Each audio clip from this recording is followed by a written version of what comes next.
बिस्मिल्लाहिर्रहमानिर्रहीम। अस्सलाम वालेकुम। ये तमाम व्यूअर खैरियत से होंगे। अल्लाह पाक आपको खैरियत से रखे। 10th क्लास फिजिक्स के मोस्ट इंपॉर्टेंट लॉन्ग क्वेश्चंस आप तमाम स्टूडेंट्स के साथ इस वीडियो में शेयर करूंगा।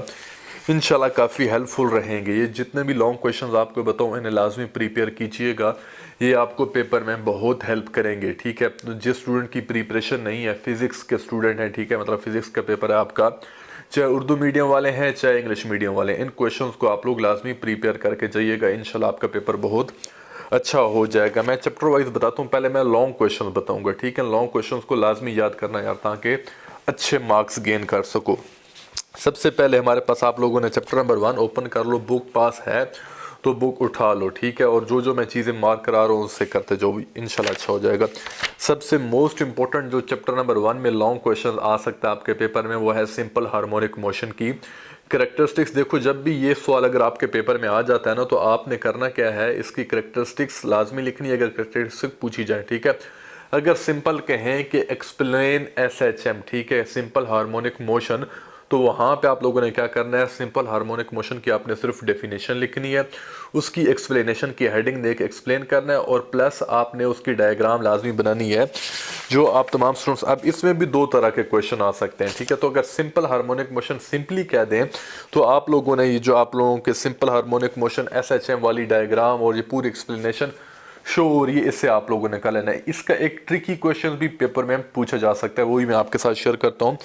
फाइनल इक्वेशन आपसे पूछ लेंगे, ठीक है। अगर ये नहीं कहते ऐसा एक्सप्लेन एसएचएम या एक्सप्लेन सिंपल हार्मोनिक मोशन, और आपको एक इक्वेशन दे देते हैं जैसे ये एक्सेलरेशन इज डायरेक्टली प्रोपोर्शनल, ठीक है, फिर माइनस एक्स, अगर ये डाल देते हैं, कहते हैं कि इसको आप लोग प्रूव करें या एक्सप्लेन करें, तो फिर भी मतलब यही है। तो यहाँ पे आप लोगों ने कंफ्यूज नहीं होना। मैंने बाज़ दफ़ा जब अपने एकेडमी के टेस्ट लिए स्टूडेंट से, ठीक है, तो मैं ये ट्रिक उनके साथ खेलता था। उन बेचारों को समझ ही नहीं लगती थी कि यार ये क्वेश्चन है कौन सा वाला।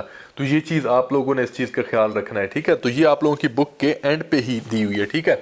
ये एक्सेलरेशन ए, उसके बाद डायरेक्टली प्रोपोर्शनल माइनस एक्स, इस तरह करके आगे बंदा कह देता है प्रूव दैट, या प्रूव दैट पहले लगा देता है, और एक्सेलरेशन इस तरह डायरेक्टली प्रोपोर्शनल का साइन डाल के माइनस एक्स करके कहता है प्रूव दैट। तो ये चीज़ आपने माइंड में रखनी है, ठीक है, ताकि पेपर में इस चीज़ से आप लोग परेशान ना हो जाना, और इसकी वजह से आप लोग अपना पेपर में कोई गलती भी ना करना, ठीक है। ये हमारे पास पहला इंपॉर्टेंट लॉन्ग क्वेश्चन हो गया। वीडियो पूरी कंप्लीट एंड तक देखिएगा, इंशाल्लाह काफ़ी हेल्पफुल रहेगी ये वीडियो, क्योंकि इस वीडियो में मैं आपको knowledge based, application based, analytical type जितने भी मैं क्वेश्चन आपको बता रहा था वो सब कुछ इस वीडियो में शेयर कर दूंगा, ताकि आपका पेपर बहुत अच्छा हो जाए। इंशाल्लाह हो जाएगा, बस मेहनत करो, मैं ही पूरी कोशिश करता हूँ, और अल्लाह पाक आपको कामयाबी देंगे इंशाल्लाह। ये चीज़ आप लोगों ने कर लेनी है। अगर करेक्टरिस्टिक्स पूछी जाती हैं, कहता है कि define simple harmonic motion and explain it's characteristics, ठीक है। अगर इस तरीके से क्वेश्चन पूछा जाता है तो आपने क्या करना है, उसकी डेफिनेशन लिखनी है, लाजमी बात है आपको डेफिनेशन लिखनी होगी, ठीक है, और उसके बाद आपने हेडिंग देनी है करेक्टरिस्टिक्स की, ठीक है। अब पेपर को प्रेजेंट कैसे करना है, कैसे पेपर को लिखना है, उससे रिलेटेड मैंने सारी वीडियोस इस लर्नोलॉजी चैनल पे अपलोड कर दी हैं, ठीक है। अगर आप लोगों ने अभी तक भी इस चैनल को सब्सक्राइब नहीं किया हुआ, तो सबसे पहले तो मैं आपसे रिक्वेस्ट करूंगा, और ये चीज़ आपको कहूँगा कि यार इस चैनल को सब्सक्राइब कर लो, लर्नोलॉजी चैनल को। इस वीडियो के नीचे एक सब्सक्राइब का बटन होगा, उसे प्रेस करके बेल आइकन को प्रेस कर दो, और नोटिफिकेशन जिन्होंने किए हुए सब्सक्राइब, तो आप लोग लाजमी चेक करो कि क्या नोटिफिकेशन बेल आइकन आपने ऑल पे किए हुए है कि नहीं किए हुए, तो ऑल पे लाजमी कर देना, ठीक है। उससे सारी की सारी लेटेस्ट वीडियोस आपको मिलती रहेंगी इंशाल्लाह। जल्द इन एग्जाम्स के बाद ही बहुत अच्छी इंशाल्लाह कोशिश करूंगा कि आपके लिए वीडियोस आए, ठीक है यार। इसमें अभी ऑब्जेक्टिव्स की वीडियो ही मैंने बनानी है, क्योंकि अभी मेरे सामने ऑब्जेक्टिव्स आ रहे हैं, और वो रिपीटिंग क्वेश्चन पेपर में भी बार बार पूछे जाते हैं पास्ट पेपर्स में। जैसे कि आप लोगों से पूछा जा सकता है कि time period for simple pendulum is, ठीक है, आपको 4 ऑप्शन दे देंगे, ठीक है। अब मैं एमसीक्यूज की एक सेपरेट सी वीडियो बनाऊंगा, तब इसीलिए आपको कह रहा था कि सब्सक्राइब कर लेना, ताकि जब वो मेरी नेक्स्ट वीडियो एमसीक्यू से रिलेटेड, क्योंकि ये वाली स्पेशली लॉन्ग क्वेश्चंस की होगी, फिर एमसीक्यूज की होगी, फिर शॉर्ट क्वेश्चंस की होगी, फिर एक इंशाल्लाह ओवरऑल वीडियो होगी। तो 2 से 3 वीडियोस मजीद और आनी है फॉर फिजिक्स पेपर, ठीक है। तो लाजमी सब्सक्राइब करके रखना और चेक करते रहना, ठीक है। तो ये हो गया पहले चैप्टर में से, ठीक है। एक और क्वेश्चन बाज़ दफ़ा पूछा जाता है, ठीक है, वेव के बारे में, ठीक है, कि explain wave and there types, ठीक है, कि वेव क्या होती है और उसकी टाइप्स को एक्सप्लेन करें। तो ये चीज़ आपने लाजमी कर लेनी है। पहला SHM वाला, दूसरा वेव वाला, ठीक है। अब वेव्स का जो टॉपिक है इसी से रिलेटेड हमारे पास रिपल टैंक वाला एक क्वेश्चन है। बाज़ दफ़ा रिपल टैंक से रिलेटेड पूछा जाता है, लेकिन मोस्टली इतना रिपल टैंक का नहीं पूछा जाता। ये SHM का बहुत दफ़ा पूछा जाता है, ठीक है। यार गला भी ख़राब है, लेकिन इंशाल्लाह वीडियोस बनाएंगे और तैयारी करेंगे, ठीक है। अगर आप लोगों की भी सेहत ठीक नहीं है तो अल्लाह पाक आपको भी शफा दे, लेकिन अपना पढ़ाई करनी है ताकि पेपर अच्छा हो जाए, ठीक है। ढीले नहीं पड़ जाना, पूरे साल की मेहनत है और एक दो दिन में, आखिरी इन 2 दिनों में देखो यार बीमार बंदा होता है, ठीक है। मेरी खुद तबीयत सही नहीं है, लेकिन बना रहा हूँ वीडियो, क्यों कि ये चीज़ एक दफ़ा गुजर गई तो ये टाइम फिर वापस नहीं मिलेगा। तो आप लोगों ने भी पढ़ाई करनी है, ठीक है, टाइम वेस्ट नहीं करना, तब इंशाल्लाह आप लोग भी टॉपर्स की लिस्ट में आ सकोगे। फिर आगे और भी बहुत कुछ है, बताऊंगा आपको मैं, ठीक है। ये चीज़ आप लोगों ने कर लेनी है पहले चैप्टर में। दूसरा चैप्टर हमारे पास ये इसकी सिंपली कैरेक्टरिस्टिक्स ऑफ साउंड, ठीक है, कि साउंड की कौन कौन सी कैरेक्टरिस्टिक्स हैं वो आप बताएं। तो ये आपको पता होनी चाहिए, जैसे कि पिच हो गया, ठीक है, उसके अलावा हमारे पास इंटेंसिटी हो गई, ठीक है, पिच से रिलेटेड। ये एक सवाल बहुत दफ़ा पेपर में पूछा जाता है कि श्रिल साउंड, ठीक है, ग्रेव साउंड, पिच क्या होती है, इसका कैसे असरअंदाज होती है आपकी वॉइस पे, ठीक है। अब जिस इंसान की पिच हाई होती है, ठीक है, तो उसका क्या सीन होता है वॉइस पे, जिसकी पिच डाउन होती है। तो ये एक शॉर्ट क्वेश्चन रिलेटेड जो मेरी नेक्स्ट इंशाल्लाह वीडियो आएगी बहुत जल्द, उसमें मैं आप लोगों को शॉर्ट क्वेश्चन को बताऊंगा। अभी ये लॉन्ग क्वेश्चन पे रहे हैं, तो लॉन्ग क्वेश्चन के पॉइंट ऑफ व्यू से इस चैप्टर में से आपने ये कैरेक्टरिस्टिक्स ऑफ साउंड कर लेनी। मैं कोशिश करूंगा कि वीडियो यार थोड़ा सा स्पीड में मैं बोल रहा हूँ ताकि आपका टाइम बच सके, ठीक है, लेकिन जो चीज़ें मैं बता रहा हूँ उन्हें बहुत अच्छे से याद करना। अल्लाह अकबर। और इसके बाद एक और क्वेश्चन आता है, बाज़ दफ़ा शॉर्ट में पूछ लेते हैं और बाज़ दफ़ा लॉन्ग में पूछ लेते हैं, prove that v is equal to f lambda, ठीक है। तो इसको आप लोगों ने लाजमी करना है आपका पेज नंबर 27 पे, ठीक है। जिसके पास ये वाली बुक है ना, ठीक है, आप लोगों ने पेज नंबर 27 पे एक इक्वेशन छोटी सी दी हुई है, prove that v is equal to f lambda, इसको आपने लाजमी प्रैक्टिस करनी है। उसके बाद यूजेस ऑफ अल्ट्रासाउंड, ठीक है, ये जब लॉन्ग क्वेश्चंस का पार्ट बी या ए में से, ठीक है, पूछ सकते हैं यूजेस ऑफ अल्ट्रासाउंड। तो अगर आपसे 4 पूछे जाएं तो आपने 4 स्पेसिफिकली लिखने हैं, लेकिन मैं आपको यही कहूँगा कि आप लोग पढ़ें, लाजमी पढ़ें सारे वाले, ठीक है। क्योंकि अगर ऐसा होगा, बाज़ दफ़ा ऐसे स्टूडेंट क्या करते हैं, 4 इसको यूजेस याद कर लेते हैं, बाकी को पढ़ते ही नहीं है। और MCQs जो अगर वो 5 में से उठा के उसने बना दिया, आपने तो पढ़ा ही नहीं होगा, क्या होगा वहाँ पे। तो इसलिए आपने रीड आउट हर चीज़ करनी है, ठीक है, फॉर MCQs पोर्शन।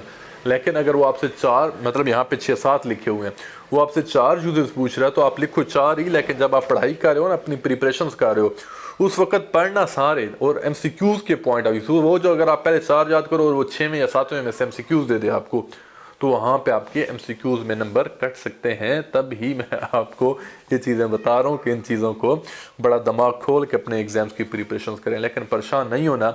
उम्मीद है अभी तक आपने इस लर्नोलॉजी चैनल को सब्सक्राइब कर दिया होगा, अगर नहीं किया तो लाजमी कर लो, क्योंकि ऐसी ही टिप्स इंशाल्लाह आगे भी शेयर करता रहूँगा। तो ये आपने पार्ट ए या पार्ट बी के पॉइंट ऑफ व्यू से यूजेस ऑफ अल्ट्रासाउंड लाजमी याद करना है। फिर हम चैप्टर नंबर 3 हमारे पास आ जाता है ज्योमेट्रिकल ऑप्टिक्स वाला, ठीक है, कि ज्योमेट्रिकल ऑप्टिक्स, ठीक है, इसमें से आपने कौन सा करना है, इसमें टोटल इंटरनल रिफ्लेक्शन वाला, लॉन्ग के पॉइंट ऑफ व्यू से total internal reflection with diagrams, ठीक है, बहुत इंपॉर्टेंट है, इसे लाजमी याद कीजिएगा। हाँ यार, ये तो फिजिक्स है, इसमें आपका न्यूमेरिकल्स भी आते हैं, तो आप लोग परेशान ना होना, मोस्ट इंपॉर्टेंट न्यूमेरिकल्स भी मैं बहुत बता दूंगा इंशाल्लाह बहुत जल्द। इसमें ना जब टोटल इंटरनल रिफ्लेक्शन आप लोग कर रहे हैं ना, उसमें आपने application of total internal reflection को लाजमी एक दफ़ा पढ़ लेना है, ठीक है। जैसे कि टोटली इंटरनल रिफ्लेक्टिंग प्रिज्म हो गया, ऑप्टिकल फाइबर्स हो गया, लाइट पाइप हो गया, एंडोस्कोप हो गया, ठीक है, इन्हें एक चीज़ एक दफ़ा लाजमी पढ़ना। और लेंसेज, ठीक है, अगर लेंसेज से रिलेटेड पेपर में सवाल आता है ना, तो आपसे ये पूछा जाएगा कि पहले तो आपको ये पता होना चाहिए लेंसेज होते क्या हैं, ठीक है, लेंसेज की फॉर्मेशन कैसे होती है, लेंसेज की टाइप्स कौन कौन सी हैं, ठीक है, लेंसेज की डायग्राम्स आपको पता होना चाहिए, कन्वेक्स लेंस क्या होता है, कनकेव लेंस क्या होता है। तो इसके बारे में अगर लॉन्ग में पूछा जाए तो आपने each and everything in detail write down करनी है और साथ साथ इसकी डायग्राम्स भी लाजमी आप लोगों ने बनानी है, ठीक है। मैंने पेपर प्रेजेंटेशंस की वीडियोस ऑलरेडी अपलोड कर दी हैं इस चैनल पे, ताकि आपको कोई मसला ना हो आपके पेपर में। तो वो वाली वीडियोस आप लोग, ये वीडियो पूरी मुकम्मल हो जाए तो लर्नोलॉजी चैनल ओपन करना, उसके बाद आपके सामने होम पेज आ जाएगा, वहाँ पे सारी वीडियोस अपलोडेड हैं, आप लोग देखिएगा। टॉपर, स्टडी टिप्स या इस तरीके से प्लेलिस्ट के नेम हैं, वो मैं नीचे कमेंट सेक्शन में अपने इसी चैनल का, लर्नोलॉजी चैनल का लिंक डाल दूंगा, आप लोग उसे ओपन करना तो वीडियोस आपके सामने आ जाएंगी, ठीक है। अल्लाह पाक खैर करे, ठीक है। उसके बाद हमारे पास ये चैप्टर हो गया। इसमें हाँ, इसमें यार एक और ये छोटे छोटे से क्वेश्चन जैसे बाज़ दफ़ा पेपर में पूछ लेते हैं कंपाउंड माइक्रोस्कोप के बारे में, तो आप तमाम स्टूडेंट्स कंपाउंड माइक्रोस्कोप को बिल्कुल ही छोड़ के ना चले जाना, एक दफ़ा पढ़ लेना। और आइज़ के बारे में, ठीक है, ये जितने भी डिफेक्ट्स हैं, ठीक है, हाइपरमेट्रोपिया है, ठीक है, इस तरीके से नियर साइटनेस, फार साइटनेस, ठीक है, इसकी करेक्शन कैसे की जा सकती है।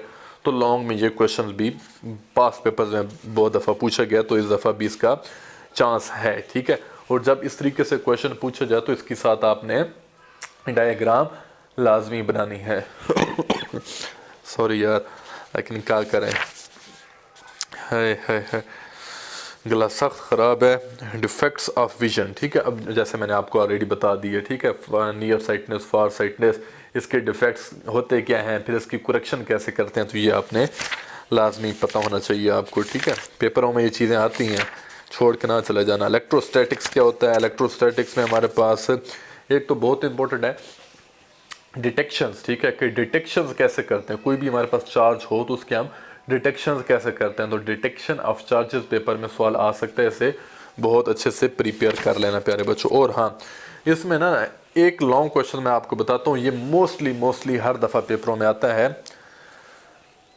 Parallel capacitor, series capacitor, parallel resistance, series resistance, ये 4 टॉपिक हैं। इन टॉपिक्स में से एक ना एक पार्ट लाजमी आता है। Parallel capacitor, series capacitor, parallel resistance, series resistance, इन चारों को आप लोगों ने हर हाल में प्रिपेयर करना है। कोई भी बच्चा ये मत छोड़ के जाना। अगर आप एवरेज बच्चे देख रहे हैं या टॉपर स्टूडेंट देख रहे हैं तो बच्चों आपने लाजमी और सारा डायग्राम भी बना के जानी है, नहीं तो फिर प्रॉब्लम हो सकती है आपको पेपर में, ठीक है। आगे और वीडियोस भी आएंगे इंशाल्लाह बहुत जल्द, जैसे मैं आपको शॉर्ट क्वेश्चन बताऊंगा, इनमें हर चीज़ों के शॉर्ट क्वेश्चंस हैं, ठीक है, जो मैंने अपने एकेडमी के स्टूडेंट्स को, टॉपर स्टूडेंट्स जो मेरे साथ लिंक में हैं, उन्हें मैंने बताए हैं और अल्हम्दुलिल्लाह उनकी बहुत अच्छी प्रिपरेशंस है और जो उनके एग्ज़ाम्स हो रहे हैं बहुत आउट क्लास हो रहे हैं, वो इन्हीं चीज़ों को फॉलो अप कर रहे हैं। तो आप लोग भी इस चैनल का हिस्सा हो, लर्नोलॉजी चैनल का, तो मेरी भी कोशिश होगी कि आपके भी मार्क्स बहुत अच्छे आ जाएं और इंशाल्लाह आएंगे, बट उसके लिए मेहनत, एफर्ट बहुत ज़रूरी है। करंट एंड इलेक्ट्रिसिटी हमारे पास आ जाता है। इसमें बच्चों अपने Ohm's law unit of factor, हाँ, इसमें ना फैक्टर अफेक्टिंग द रेजिस्टेंस, इस वाले चैप्टर को, इस वाले टॉपिक को आपने लाजमी प्रिपेयर कर लेना है। What are the factors affecting on resistance, ठीक है, तो ये आपने विद इक्वेशंस पेपर में लिखने हैं। रेजिस्टेंस मैंने ऑलरेडी आपको बता दिया 4 टॉपिक, पैरेलल सीरीज कैपेसिटर्स भी और पैरेलल सीरीज रेजिस्टर्स भी विद डायग्राम आपने लाजमी पेपर्स के लिए प्रिपेयर करके जानी है। पेपरों लफ्ज़ नहीं आता, ठीक है, पेपरों एक उर्दू और अंग्रेज़ी का मिक्सचर बन जाता है। वर्ड क्या होता है, पेपर्स होता है, या पर्चों या पेपर्स, ठीक है, तो जो कहते हैं ना पेपरों के लिए, ठीक है, तो पेपरों वर्ड दुरुस्त नहीं है। इस चीज़ का आप लोगों ने भी ख्याल रखना है, कहीं पे भी पेपरों नहीं बोलना आपने, ठीक है, ताकि ये चीज़ आपका बैड इंप्रेशन पड़ता है। तो ये चीज़ें आप लोगों को पता होनी चाहिए। मैं इंशाल्लाह यार कोशिश ही कर सकता हूँ अपनी वीडियोस में लर्नोलॉजी में कि जितना एजुकेशन को प्रमोट कर सकूँ करूँ। तो बाकी अब आप लोग साथ दो, लाइक करो वीडियो को ताकि ये चीज़ आगे प्रमोशन हो। अल्लाह अकबर। उसके बाद इलेक्ट्रोमैग्नेटिज्म, ठीक है, इलेक्ट्रोमैग्नेटिज्म में आप लोगों ने बच्चों, हाँ, AC motor, DC motor, AC generator, DC, ठीक है, ये लाजमी करना है। डीसी मोटर वाला विद डायग्राम, जो इसकी डायग्राम बनी हुई है ना, ये डायग्राम को भी लाजमी बच्चों को करके जाना, ठीक है। इसके बाद आपकी आ जाती है सेल्फ इंडक्शन और म्यूचुअल इंडक्शन, ठीक है, पेपरों में मोस्टली म्यूचुअल इंडक्शन पूछी जाती है, तो आपने म्यूचुअल इंडक्शन को भी करना है। और एक हमारे पास मोस्ट इंपॉर्टेंट टॉपिक है वर्किंग ऑफ ट्रांसफार्मर, ठीक है, कि ट्रांसफार्मर कैसे वर्क करता है, इसकी कंस्ट्रक्शन क्या है, इसकी एप्लीकेशन कैसे हैं, स्टेप अप ट्रांसफार्मर क्या होता है, स्टेप डाउन ट्रांसफार्मर क्या होता है, ये आपको लाजमी पता होना चाहिए। थर्मोनिक इमिशन, हाँ CRO, एक्सप्लेन CRO आपसे पूछा जा सकता है। कैथोड रे ऑसिलोस्कोप के बारे में आप क्या जानते हैं, ये आप बताएं, क्योंकि उर्दू मीडियम वाले बच्चे भी देख रहे होंगे तो साथ में उर्दू में ही बता रहा हूँ, तो ये चीज़ आपने कर लेनी है। आगे ये MCQ है, अपने शॉर्ट में और MCQ में ज़्यादा आता है, एंड गेट, और गेट, नॉट गेट, तो वो मेरी नेक्स्ट इंशाल्लाह जो वीडियो आएगी उसमें बताऊँगा। तो बस चैनल पे विज़िट करते रहो, देखते रहो चैनल को, ताकि आपको यहाँ पे हर किस्म की वीडियोस मिलती रहें।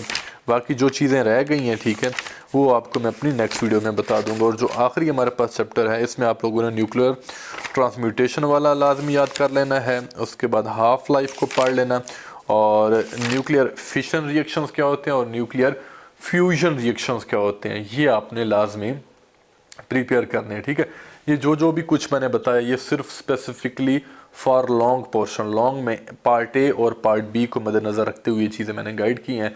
आप लोगों से जितना हो सके पढ़ाई करो, मेहनत करो, एफर्ट करो, इंशाल्लाह आप लोग कामयाब होंगे। तो फर्दर मेरी वीडियो इंशाल्लाह आ जाएगी, सब्सक्राइब लाजमी कर लो लर्नोलॉजी चैनल को, और थोड़ी देर बाद आप लोग फिर विज़िट करते रहना इस लर्नोलॉजी चैनल पे, ताकि वो वीडियोस मेरी आएँ तो वो आप लोग देख सको। और वीडियो को शेयर भी लाजमी करना, कोई टीचर्स देख रहे हैं, पेरेंट्स देख रहे हैं, तो अपने दोस्तों के साथ, अपने भाइयों के साथ, बहनों के साथ शेयर करना। Thank you so much.